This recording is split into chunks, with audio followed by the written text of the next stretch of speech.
Goeiemôre. Hoor jy die Paasfeesklokke? Ons gaan 'n bietjie stil staan by klokkies hierdie week. En vandag begin ons met die goue klokkies van heiligheid. Ons is baie bewus van die gelui van klokke. 'n Groot deel van ons lewens word beheer deur die gelui van klokke. Ek wil met hierdie week se oordeenkings bietjie stil staan by die verskillende klokke wat 'n invloed op ons lewens het. Ons is nou op pad na Paasfees en die gelui van Paasfeesklokke. Sommer vroeg in die Bybel lees ons hoe God klokkies gebruik het om ons aandag te trek en ons bewus te maak van sy teenwoordigheid.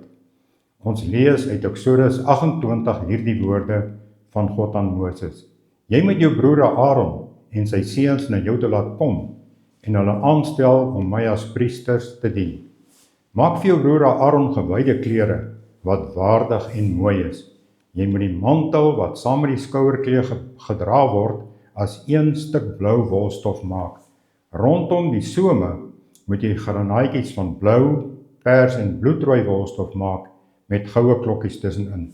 Afwisselend 'n goue klokkie en 'n granaatjie.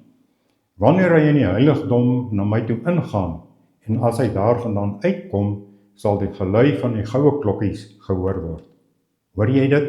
'n Sagte, helder gelui. Goue klokkies wat teen mekaar klingel. Ons het gelees hoe die hoëpriester se kleed versier was met granaatjies en goue klokkies aan die soem. Wanneer hy beweeg het in die teenwoordigheid van God, het die klokkies gelui. Elke tree het 'n gelui gemaak. Elke beweging het herinner.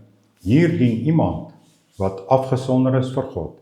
Daardie klokkies was nie net versiering nie, dit was 'n teken van lewe. Wanneer die volk die klank gehoor het, het hulle geweet, die hoëpriester leef, hy staan voor God namens ons.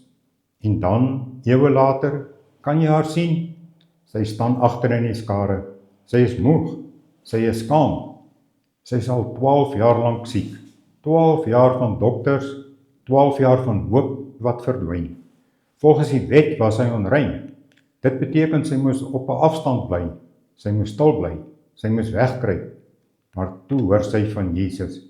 Miskien het sy gehoor van sy wonders, miskien het sy net gehoor van sy liefde, en iets het in haar het begin glo. As ek net aan sy kleed kan raak, net die soem, net die rand, net 'n aanraking, en toe sy dit doen, het alles verander. Jesus draai om en sê, jou geloof het jou gered. Met Paasfees hoor ons weer klokkies, nie net van goud aan 'n kleed nie, maar van genade wat weer klink. Jesus het ons hoëpriester geword, nie met 'n aardse kleed nie, maar met sy eie liggaam, nie met die bloed van diere nie, maar met sy eie bloed. Toe hy aan die kruis hang, het dit dalk vir 'n oomblik stil geword, die klank van hoop het dof geraak, maar op die 3de dag het die hemelse klokkies weer gelui, hy leef. Paasfees herinner ons dat ons nie 'n dooie godsdiens volg nie, ons het 'n lewende hoëpriester wat steeds vir ons intree. Maar hier is die vraag, as my lewe soos daardie kleed was, sou daar 'n gelui wees, sou mense hoor dat ek in God se teenwoordigheid leef, of is my geloof stil en versteek? Wanneer jy vergewe, lui 'n klokkie. Wanneer jy liefhet, ten spyte van seer, lui 'n klokkie. Wanneer jy gehoorsaamheid kies bo gemak, lui 'n klokkie.